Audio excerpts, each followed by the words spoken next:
And of course, this brings us to the infamous monuments of Mars, which appear to be some of the survivors of what we're going to see became the asteroid belt. And after that, which was originally a planet, that's one of the things everybody on the inside tells you, is there was a super Earth in our solar system. Now, some people call it Electra, some people call it Tiamat. That's the two different names for it I've heard from the space program. After this planet exploded, and we'll get to that in a minute, the survivors apparently settled on Mars.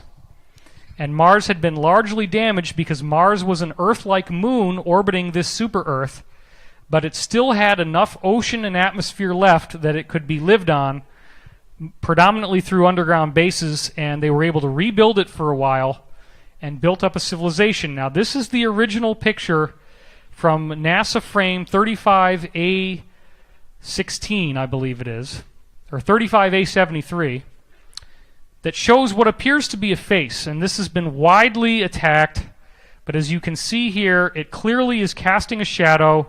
It looks very much like a face with a headdress on it. And then, as this is one of Hoagland's, he just basically cropped around the original NASA photograph, you see the face over there on the right, which very much looks like a face, and then on the left, we have this whole crazy-looking city of things that look very much like pyramids. Now let's take a closer look at that. That, to me, is very much not a natural formation. So this is the result of people building pyramids, and then, as I showed you in the previous slide, the face is right over there, right where the sun sets. So they could watch the sunset over this monument, which is probably a monument to one of their leaders. So in 1998, Mark Carlotto did a geometric projection from the side where you can actually see really clearly the huge structure of that face, which, again, is very obviously an intelligently built structure. And then you got this city of pyramids. And then notice what you got over there on the bottom right. There is another pyramid down there that's actually five-sided. You can see it here in this picture, not very well, but it's right down there in the middle. So let's take a look at that one now. That's what it looks like from the top view, and that's what it looks like from the side. Again, this object, they estimate, is 1.5 miles wide. It's enormous, and it's big enough that it could potentially hold 1 billion people inside. It's a very, very large facility that probably originally was quite a beautiful glass-like structure. The space program people have traveled to the face on Mars, to the pyramids on Mars, and from what they've told me, these structures are there, but they are under a great deal of sediment. There was a massive catastrophe that hit Mars that wiped them out, and that is described in the Law of One as having happened approximately 200,000 of our years ago. And the planet that exploded, they said, was more like 800,000 years ago. So it's interesting to note that the shape of this five-sided pyramid has the human proportion built into it, suggesting it was built by humans who look like us.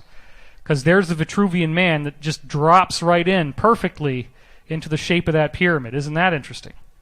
There's all kinds of very strange and wonderful mathematical relationships between this five-sided pyramid and the surrounding geometry on the plateau. I'm not going to bore you with all that, and we don't have enough time. That's Richard Hoagland's thing. I highly recommend reading his book, The Monuments of Mars, because that is the best source for all of that information.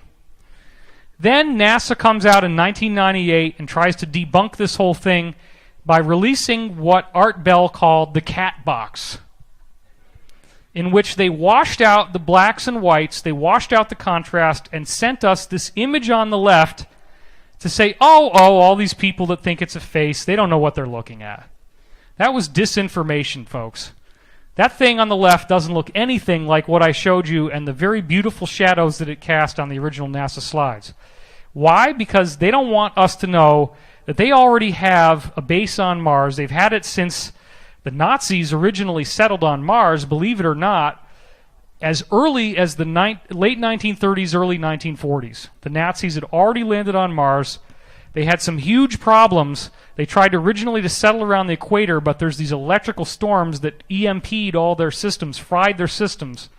So now apparently the bases they build are around the North Pole, the pole, top and bottom pole, but especially the North Pole. And they have a facility there on Mars that has 200,000 personnel. And only 10,000 of those people are actually born on Earth. And it's apparently expanding very rapidly from what I've been hearing. So one of our earlier space program insiders, Henry Deacon, talked about this Mars city that they've got up there, which is one of the basic places that people end up going if you go into the space program. Now, this is an enhanced image to show the contrast, but what we see here are these glass tubes, which may be lava tubes, but they're probably the result of intelligent construction for what would amount to underground trains, because this civilization was an underground civilization they built after the surface of Mars had been largely destroyed in the explosion. They had a lot of facilities already there. The explosion probably blew up some of them, and they built more. And then they built the face and pyramids and actually recolonized the surface of the planet. So these do look like glass, and that would be what we'd expect to see if they had gigantic underground boring machines that bored their way through all that material.